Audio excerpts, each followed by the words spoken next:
Loose packet সুজি দিয়ে হালুয়া বানিয়েছিলাম। দেখতে তো ঠিকঠাক হয়েছে, কিন্তু টেস্ট একদম ফিকা। তখন মা বলে দিল গণেশ সুজি ট্রাই করে দেখ, আর আমিও কিনে আনলাম গণেশ সুজি।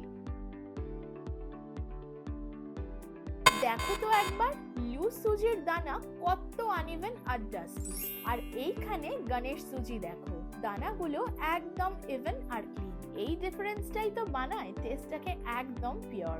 ফ্রাইং প্যানে দিলাম একটু ঘি, তাতে কাজু আর কিশমিশ লাইট গোল্ডেন ব্রাউন হওয়া পর্যন্ত হালকা ফ্রাই করে উঠিয়ে রাখলাম। তারপর গণেশ সুজি দিয়ে আরো কিছুক্ষণ লাইট গোল্ডেন ব্রাউন হওয়া পর্যন্ত ফ্রাই করে নিলাম। এইবার দিলাম ওয়ার্ম ওয়াটার, চিনি, আগের থেকে ফ্রাই করে রাখা ড্রাই ফ্রুটস, 1 টিস্পুন ইলাইচি পাউডার, আর তারপর আরো কিছুক্ষণ স্টার করলাম।